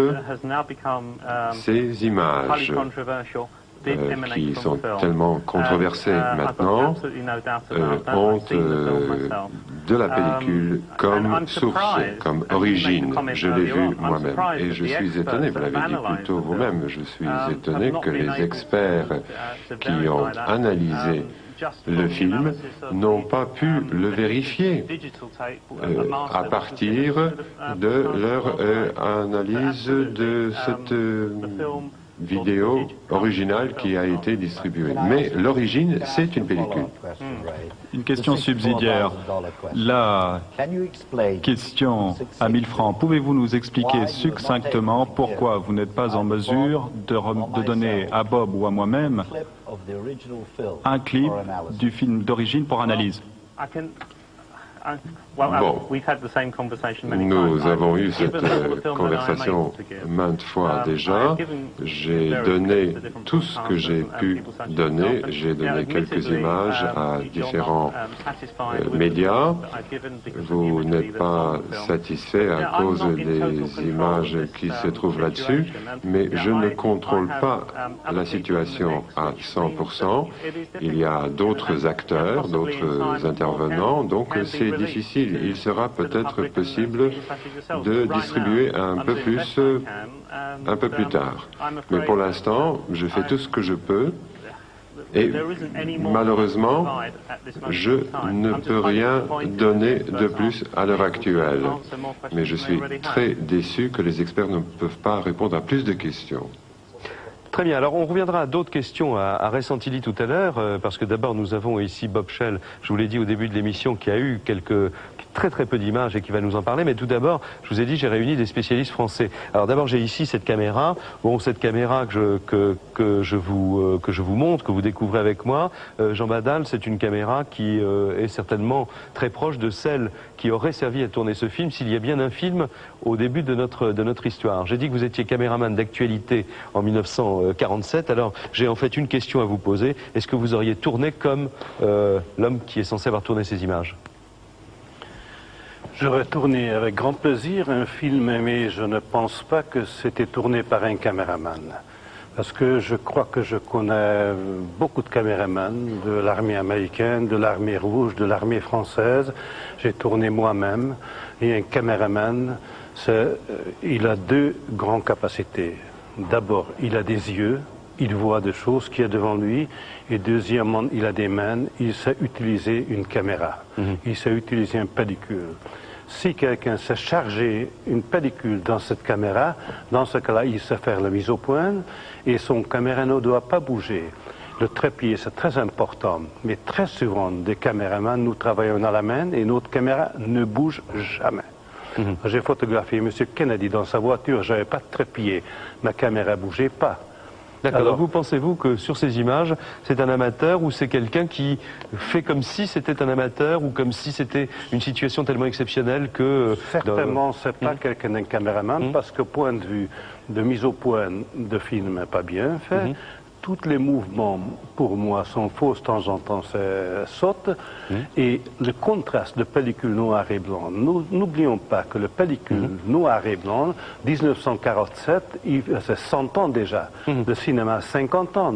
On a tourné des films à 1930, monsieur Carrière. D'accord, mais on n'a pas le temps d'entrer dans l'histoire du cinéma, mais s'il vous plaît, parce que j'ai beaucoup d'intervenants. La pellicule, c'était une qualité où on voyait la différence de contraste. D'accord, donc là vous dites c'est vraiment mal fait, un peu intentionnellement à votre avis. Oui, parce que moi je veux dire que j'ai filmé beaucoup d'opérations en noir et blanc, 47, et on voit la différence entre l'aorte et la veine. C'est très peu de choses. D'accord. Dans cette image, malheureusement, je regrette que j'ai vu que l'image vidéo. Si je pourrais voir 2 mètres de film... Ça, c'est notre souhait à tout le monde. Hein. Bon, et j'aimerais bien parler avec le caméraman. Oui, juste une question. Maintenant, je vais poser à Michel Contour. J'ai dit que vous avez été aussi caméraman d'actualité. Bon, si on vous amène un extraterrestre là, sur une table, vous le filmez avec le même sang-froid que n'importe quel événement d'actualité? Absolument, oui. Oh, oui, absolument. Il faut toujours rester maître de la situation. Bon, alors la question que je vous pose, c'est... Vous n'ayez pas vu de bout de cette pellicule, pensez-vous qu'il puisse être possible qu'il y ait, au départ de ce document, un film? Alors, lorsque j'ai vu donc la vidéo, j'ai chronométré certains défauts qu'il est facile de remarquer dans la bande. Alors, on va les voir d'ailleurs en même temps que Alors, vous parlez. donc, ces défauts, ce sont des passages de pellicule voilés qui correspondent à des fins de bobine ou à des débuts de bobine, c'est-à-dire au début et à la fin du chargeur de la caméra, et le temps entre ces deux défauts est de 3 minutes environ. Et là, l'illustration, on voit plutôt comment il a du mal à se positionner. Voilà. Bon, mais les blancs, ces blancs reviennent toutes les 3 minutes environ. D'accord. Et 3 minutes égale 30 mètres, ce qui correspond à un chargeur de la caméra. Et d'autre part, j'ai chronométré la longueur des plans tournés, donc afin de contrôler que c'était bien une caméra à ressort et donc pas une caméra à moteur électrique. D'accord, là on voit par exemple l'image 7. Voilà, donc ça c'est des parties voilées de la pellicule en début ou en fin de bobine, lorsque l'opérateur enlève la bobine et la remet dans la caméra. Et puis d'autre part, il y a la longueur des séquences on peut identifier, donc un ressort d'une bonne caméra dépasse rarement les 30 secondes. Et là, effectivement, il n'y a aucun plan qui dépasse 30 secondes dans le film. Donc ça irait dans ce sens-là, à moins qu'on ait voulu tellement bien faire. Je pense, à moins d'une supercherie bien montée, que à l'origine, c'est bien un film. Très bien. Bon, et par contre, on peut identifier une pellicule par le codage qui est apposé par le fabricant. Ça, c'est la grande question. Et encore une fois, si on avait un morceau de pellicule, il serait très facile de l'identifier. On en parle dans un petit instant, mais avant, je voudrais l'avis de Jean-Pierre Nérac. Donc, pour vous, vidéo, film? Au risque de déplaire à M. Ray et Santilli, je suis désolé, mais il n'y a pas un expert au monde qui peut dire, à partir de l'élément dont on a disposé, c'est-à-dire d'une cassette vidéo, il n'y a pas un expert qui peut dire que c'est un film à l'origine. Ça peut être n'importe quoi. Ça peut être un film, comme ça peut être une gigantesque supercherie vidéo. On sait faire des trucages beaucoup plus compliqués que ce qu'on a vu là. Donc, je répète moi aussi, mais je crois que vos confrères anglais sont du même avis, faute d'avoir le document film. Et ce qui est étonnant, c'est que M. Santilli ne veuille pas, au moins, qu'on nous laisse examiner ce document. On ne lui demande pas des fragments, on comprend bien qu'il ne veuille pas couper le film. Mais au moins regarder Et là, on lui posera cette question tout à l'heure. Tout de suite, je voudrais accueillir donc un homme qui va venir me rejoindre maintenant et qui s'appelle Bob Shell, qui est de l'autre côté donc de cet œil. Et Bob Shell est expert photographique mondialement connu. Il a écrit de très nombreux ouvrages sur les pellicules photographiques. Et vous avez, je crois, en main, bonsoir.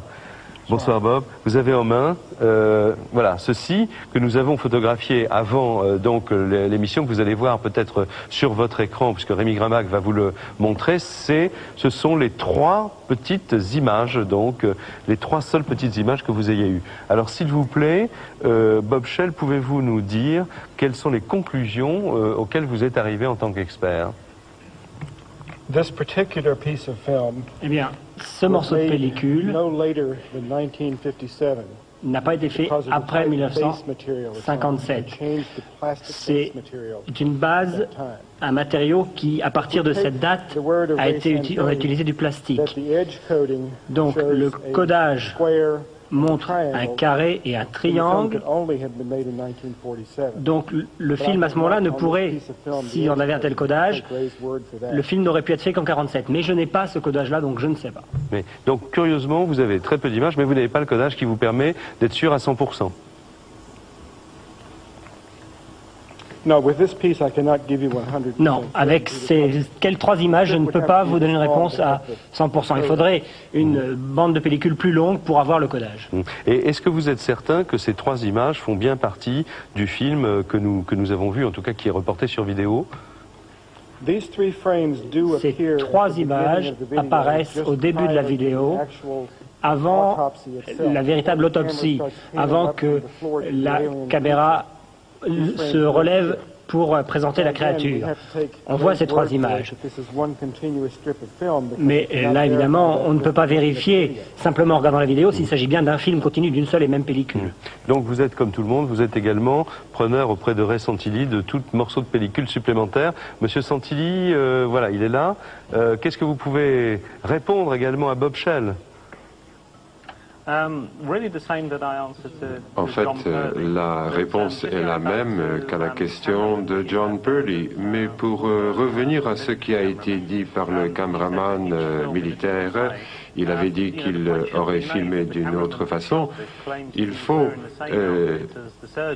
ne faut pas oublier que le caméraman portait les mêmes habits ou le même type d'habits que les chirurgiens. Donc ses mouvements étaient quand même restreints.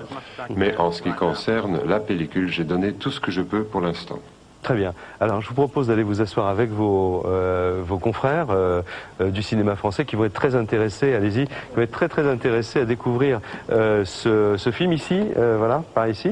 Alors, je voudrais maintenant m'adresser à nouveau à Ray Santilli. Pouvez-vous me rappeler, Ray, rapidement, dans quelles conditions vous avez acquis le film que nous voyons? Je crois que c'était au cours d'un voyage aux États-Unis. Exact.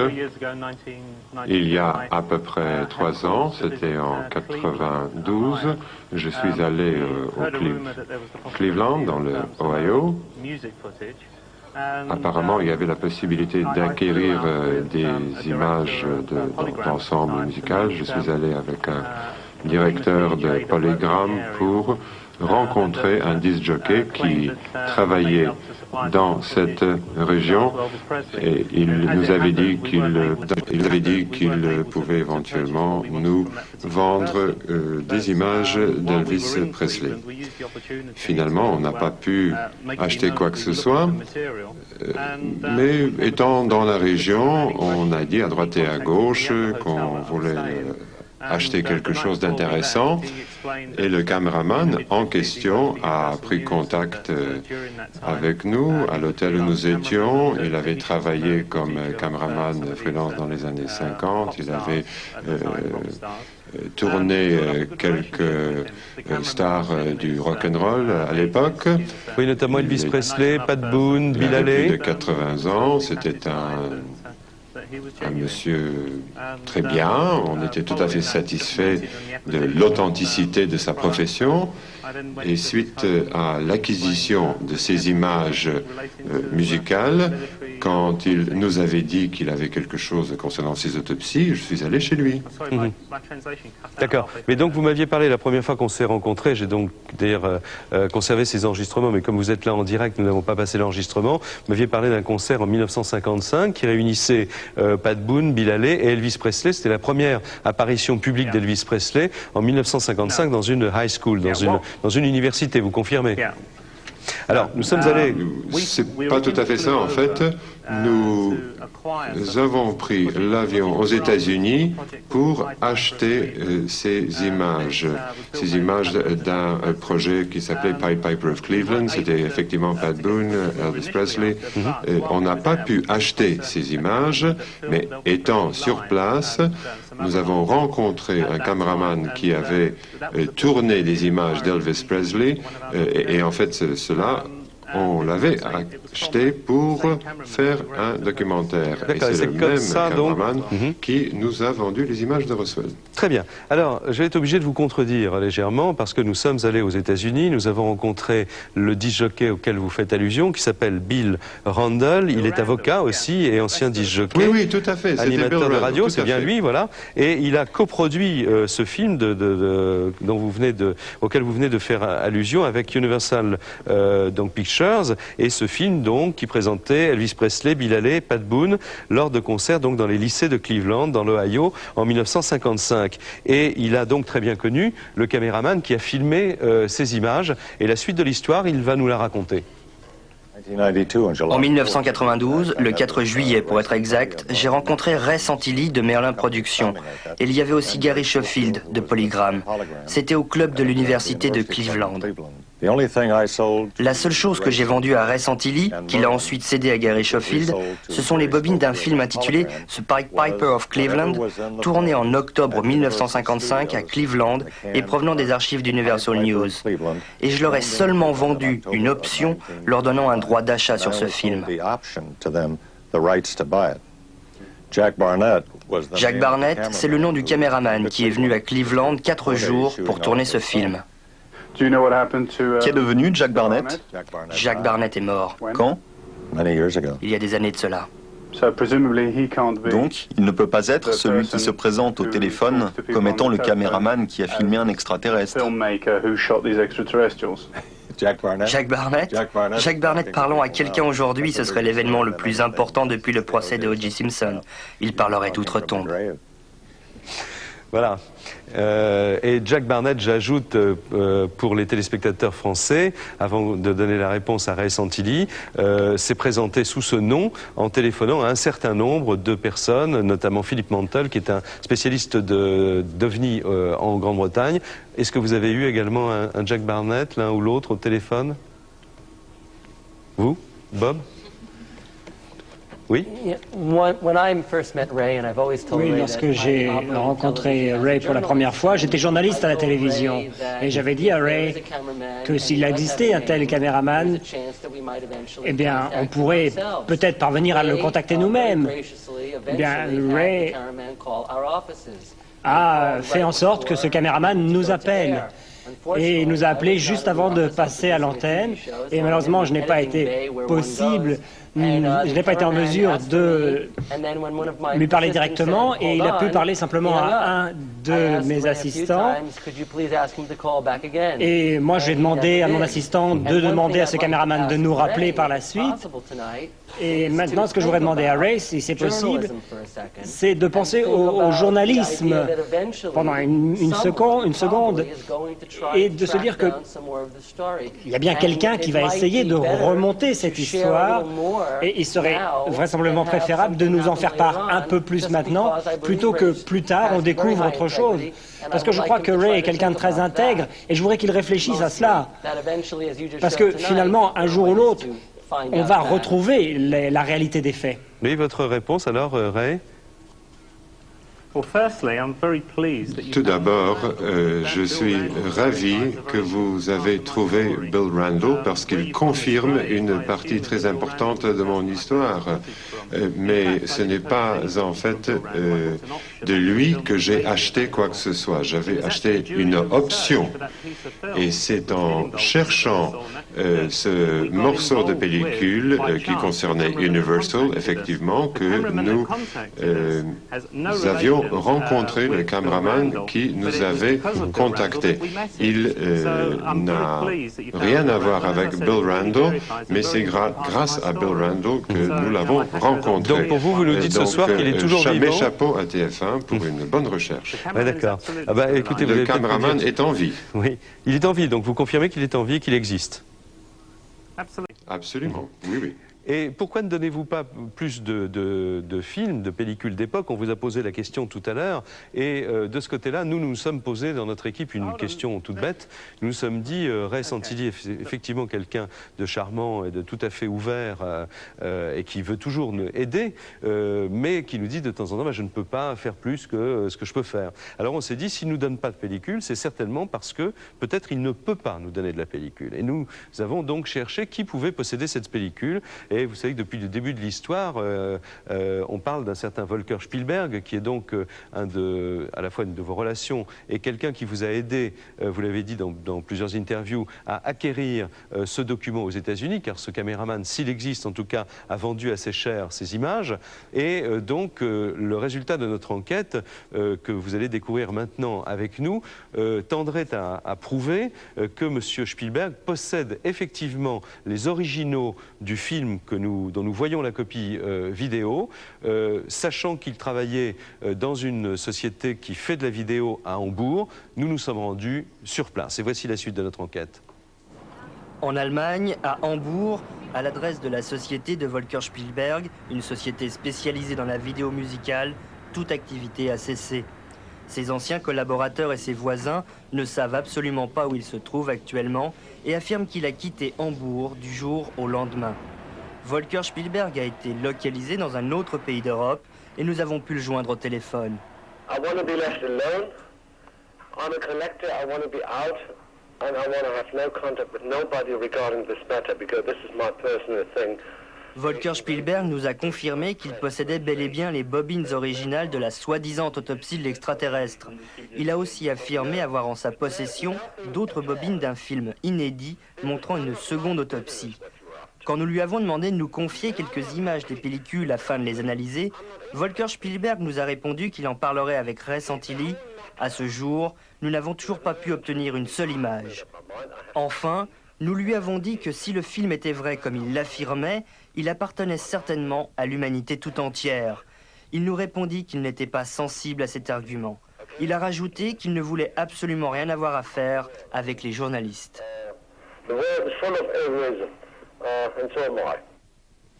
Voilà, alors Ray, j'ai la question, c'est vous déclenchez des questions fondamentales dans le monde entier, vous attirez l'attention de tout le monde sur un événement considérable, et puis vous ne donnez pas les moyens ni aux journalistes ni aux autres d'authentifier le document que vous avez. Alors ma question, c'est combien de temps allez-vous pouvoir rester sur cette position?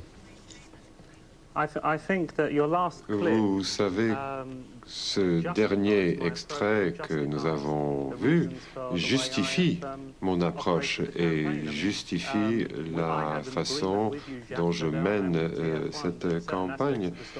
J'avais un accord avec TF1 et avec Jacques Pradel que certains aspects de cette histoire resteraient confidentiels. Je suis très déçu. C'est pour ça qu'il faut faire attention.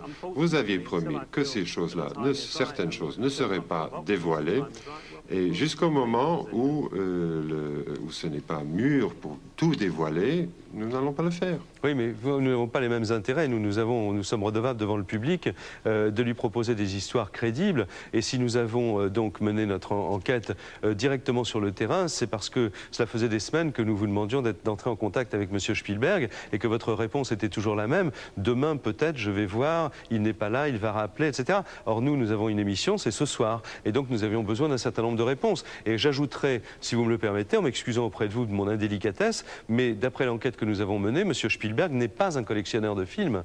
M. Spielberg n'est pas l'homme qu'il dit être, et je ne sais pas ce qui l'anime exactement, ni pour quelle raison il tient à ne pas divulguer ces documents. La question que vous ne pourrez pas nous empêcher de nous poser un jour, c'est y a-t-il seulement un film? Vous savez, certains aspects ont toujours été difficiles. D'abord, l'identité du caméraman, la nature de l'acquisition et le collectionneur privé qui avait acquis le film, c'était aussi quelque chose de difficile. Et et de délicat. Je sais que j'ai donné tout ce que je peux maintenant. Il n'y a rien d'autre à révéler au public à l'heure actuelle. Mais alors, comment Ray-Santilli, juste une question, excusez-moi de vous interrompre, mais une question. Moi, je ne comprends pas une chose. Pourquoi est-ce que, même si ce n'est pas vous qui avez la décision, pourquoi les personnes qui possèdent cet original ne donnent pas les moyens d'authentifier la pellicule, puisque vous savez très bien qu'une authentification de la pellicule multiplierait le prix, puisque vous avez parlé vous-même d'une campagne et d'une opération commerciale, le prix de votre document serait multiplié par 100, par 1000, par 10 000. Il n'aurait plus de prix si on était sûr que ce document était authentique. Alors, comment pouvez-vous rester sur cette position? Comment pouvez-vous nous faire croire que vous ne voulez pas qu'on authentifie votre film si ça n'est pas une escroquerie? Vous savez, tout ce que je peux dire, c'est que vous devez juger ce qui est disponible, vous devez l'évaluer en tant que tel. Je ne suis pas en mesure de vous proposer autre chose. Si vous pensez que c'est une supercherie, tant pis, ils peuvent le croire. Le film est authentique. Si quelqu'un veut démontrer que c'est une supercherie, ils vont essayer de le faire, mais on ne peut rien proposé pour l'instant. Mais en ce qui concerne cet aspect commercial, je suis d'accord avec vous, mais je suis entre les mains d'autres personnes. C'est eux qui décident. John Purdy. Ray a fait de son mieux pour me présenter en personne au caméraman. Il s'est donné beaucoup de mal et c'est à ce moment-là que je suis devenu conscient qu'il n'en avait pas la possibilité. Il ne pouvait pas simplement agiter une baguette magique et dire au caméraman « je voudrais rencontrer cette personne ». En fait, je n'ai pas rencontré le caméraman, mais je pense que Ray s'est donné beaucoup de mal. Et nous sommes rendus tous les deux aux États-Unis. Quelques jours après, j'ai reçu un coup de fil d'une personne qui affirmait être le caméraman. Cette personne s'est entretenue avec moi pendant 3 minutes au téléphone. L'homme insultait Ray beaucoup en indiquant qu'il n'était pas ami et pensait que Ray l'avait trahi dans l'accord qu'ils avaient conclu en divulguant autant au public sur son passé.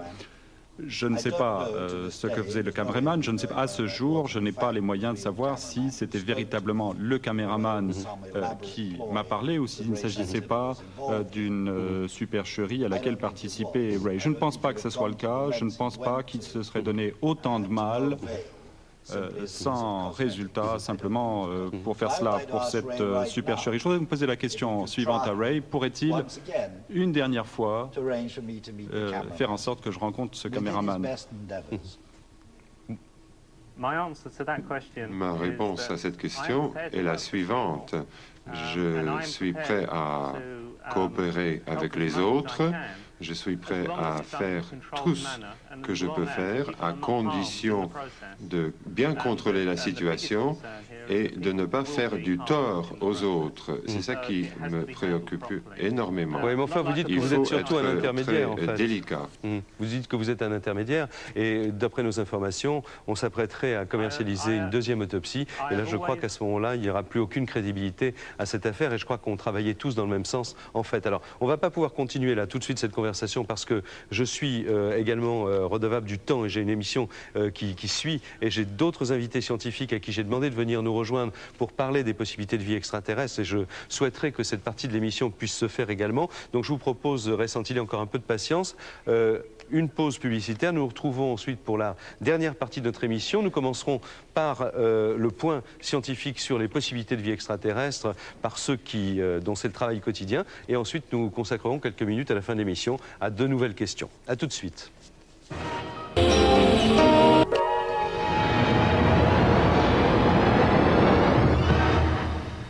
Alors sommes-nous seuls dans l'univers? C'est la question finalement qui sous-tend tout ce que nous avons dit depuis le début, sauf que maintenant nous allons quitter ce film, les aspects plus ou moins commerciaux compliqués de tout cela, pour parler avec nos invités. Donc Jacques Paul, je rappelle vous êtes astrophysicien au CEA, à côté de vous Pascal Pic, vous êtes un spécialiste de l'évolution, paléoanthropologue, Jean-Claude Ribes, vous êtes astronome, et puis Patrick Baudry, bon, on vous présente plus et j'ai des questions pour vous évidemment. On vous demande si au cours de vos séjours là-haut vous avez rencontré rencontré quelques extraterrestres. Et puis il y a aussi des questions tout à fait terre à terre et assez intelligentes qui nous sont arrivées au standard de l'émission, et de gens qui s'étonnent d'ailleurs que les extraterrestres se manifestent pas trop depuis Roswell en tout cas.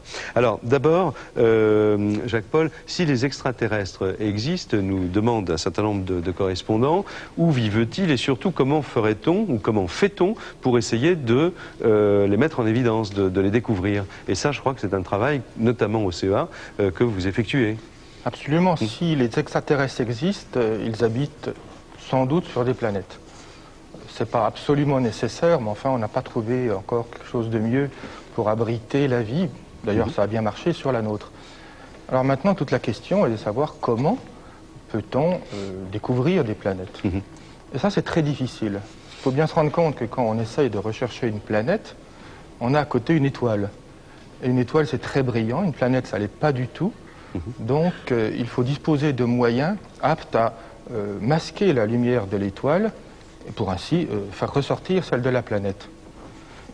Alors, une solution, bien sûr, c'est de chercher dans des types de rayonnement où ça, c'est possible. Et par exemple, les astronomes maintenant comptent beaucoup sur l'infrarouge pour essayer de détecter les planètes, parce que dans l'infrarouge, le Soleil est beaucoup moins brillant, tandis que la planète, elle, est non seulement aussi brillante, mais peut-être même encore plus brillante. Et vous avez mis d'ailleurs, je crois, une caméra au point au CEA qui est pas mal pour voilà, pour donc ça. Là, vous avez un document qui, lui, prête pas autant de commentaires que celui qu'on a vu tout à l'heure.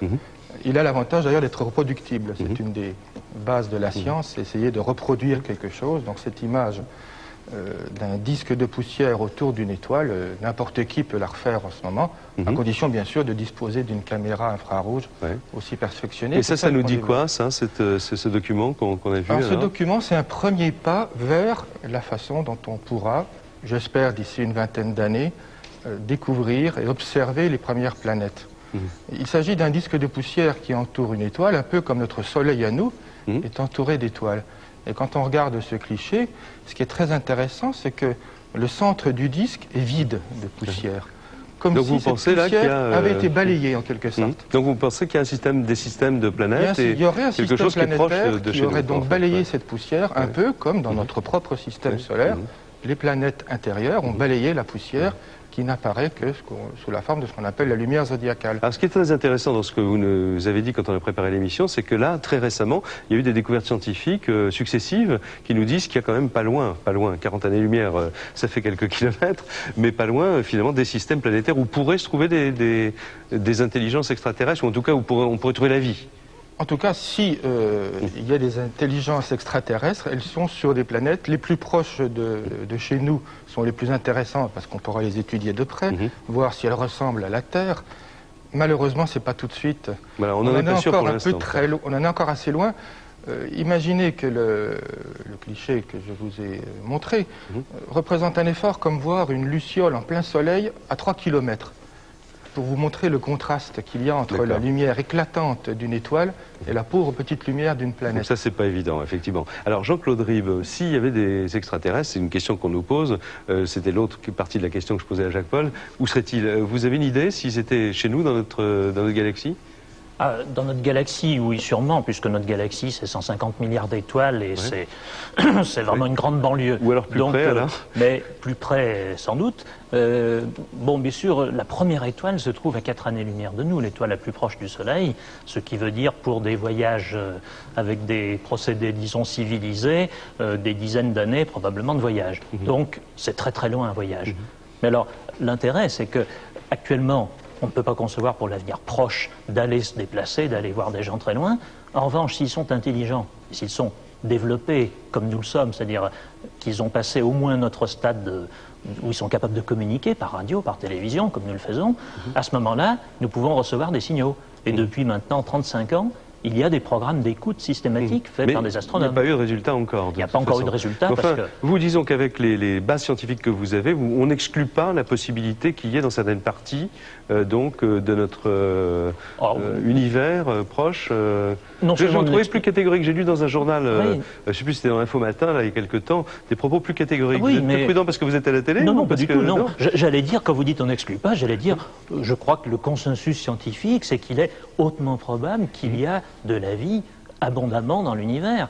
Alors, il y a des discussions pour savoir quelle forme elle peut prendre, si l'évolution conduit obligatoirement, entre autres, à des formes comparables aux nôtres. Personnellement, je le pense, mais il y a sur le plateau des gens qui pensent je sais pas, différemment. Pascal Pic, par exemple, est-ce que la forme humanoïde bipède, excusez-moi de me prendre en exemple, est la forme la plus élaborée de, je ne vais pas dire de l'intelligence, mais de la vie intelligente? Je vous rassure, vous n'avez aucune chance d'apparaître dans ce genre de film. Donc vous êtes parfaitement bipède, comme nous tous ici. Alors ce qui est le plus frappant, bien sûr, c'est que on a parlé des viscères, on a parlé de beaucoup de choses, mais il a des mains comme un singe, bon, un 6e doigt, mais ça, c'est pas une grande affaire, on l'a dit. Et le pied, on n'en parle pas, c'est un pied parfaitement bipède, avec une belle courbure, les épaules sont bien dégagées. Donc, si la vie s'est déroulée pour ce brave petit gars comme pour nous, on peut considérer que lui aussi a connu une forêt, que cette forêt s'est un peu éparpillée, qu'il a fallu être bipède. Bon, alors... Donc ça vous paraît un peu invraisemblable, disons, que de trouver quelque chose d'aussi proche que l'homme, hein, d'accord. Tout à fait. Je crois que depuis que... D'ailleurs, c'est intéressant. Les théories de l'évolution font le même chemin, en quelque sorte, que tout ce qui tient à la science-fiction. J'en parlais avec John Purdy tout à l'heure. Il y a une grande dynastie, les Huxley, dont Aldous Huxley, le meilleur des mondes, Wells pour la guerre des mondes, ou si la machine a remonté dans le temps. Ces gens-là connaissaient tous les évolutionnistes. Or, l'idée est très souvent que s'il y a évolution, il y a progrès, et s'il y a progrès, c'est vers nous. Si on repart dans l'autre sens, et c'est ce que disait M. Jacquard, en quelque sorte, vous vous rendez compte qu'il faut qu'il y ait une planète, on l'a dit, qu'elle se refroidisse, qu'elle ait presque tous les éléments de la table des éléments, ce qui est très rare, qu'il y ait 64 acides aminés, vous additionnez... Mais alors vous imaginez que la vie puisse prendre une forme totalement autre, qu'est-ce que vous imagineriez? Voilà, c'est ce que je voulais dire, vous accumulez tellement de probabilités qu'il y ait d'autres formes de vie ailleurs, ça je crois que personne ne met cela. Mais ça pourrait être très surprenant, quoi. Bon, une masse gélatineuse, un gros cerveau avec des tentacules, je le crois plus que ça. Voilà. D'accord. Patrick Baudry, avez-vous vu des extraterrestres ou des soucoupes volantes depuis la navette spatiale? Non, et je vous rassure tout de suite, Jacques, ce n'est pas une extraterrestre que j'aurais rencontrée et que j'aurais beaucoup aimé. Bon, pas sérieusement, non, parce qu'on en parle beaucoup. Pour reprendre ce que l'on dit, quand même. Vous confirmez, pardonnez-moi, Patrick, pardonnez-moi. Effectivement, il y a beaucoup d'astronautes. Tous les astronautes américains, les autres, qui sont censés avoir dit qu'ils avaient vu quelque chose ou autre chose. Ceci est vrai, ainsi que pour les pilotes d'ailleurs, mais toutes ces choses sont des choses complètement naturelles, même si elles ne sont pas complètement expliquées. Donc il faut bien dissocier le phénomène d'extraterrestre, qui est une vie ailleurs, une vie intelligente, vraisemblablement plus intelligente que nous, si elle arrive jusqu'à nous, et le phénomène UFO, enfin objet non identifié, OVNI, qu'il a, est un objet que justement on n'arrive pas encore à identifier jusqu'au jour où on arrive à l'identifier. Et que vous déclassez, que vous mettez donc à part, mais en tout cas vous confirmez, vous n'avez jamais vu donc vous personnellement, ni aucun astronaute. Ni aucun astronaute, aucun astronaute. Nous sommes une grande famille, nous connaissons tous, nous avons parlé maintes et maintes fois de ce sujet, et hélas, personne d'entre nous, en tous les cas, n'a rencontré d'extraterrestres. Je dis hélas parce que je crois que c'est quand même, non pas le rêve, mais la conviction de chacun qu'une vie existe ailleurs, et notre curiosité naturelle aimerait bien avoir une réponse beaucoup plus perceptible à cette croyance ou à cette opinion. Alors écoutez, je vous remercie. En même temps, je suis très embêté que vous ayez parlé si peu, parce que dans notre esprit, il était normal de pouvoir clore, disons, tout ce débat en parlant, disons, plus sérieusement de l'avancée des sciences et de ce que les uns et les autres vous pensez de cela. Je pense que dans une prochaine émission, je me permettrai de vous demander de venir peut-être parler un peu plus longuement, parce que le standard et les fiches qu'on m'a confiées à l'instant montrent que ce sujet, en tout cas, a beaucoup passionné donc ce soir les téléspectateurs. Le dernier mot de cette émission, je voudrais le donner à Ray Santilli, qui a eu le courage aussi, sachant que de toute façon des équipes de télévision à travers le monde font tous l'enquête pour essayer de comprendre si oui ou non toute cette affaire-là est une réalité ou une escroquerie ou d'une autre nature. Est-ce que vous avez un mot à nous dire et à dire par notre intermédiaire aux téléspectateurs français, Ray Santilli, ce soir? Je n'ai pas vraiment rien à ajouter. Il faut regarder le film, il faut étudier le film, et je pense que les gens ne devraient pas s'inquiéter au sujet de ce sujet des ovnis. C'est un film curieux. Je n'ai pas de réponse moi-même.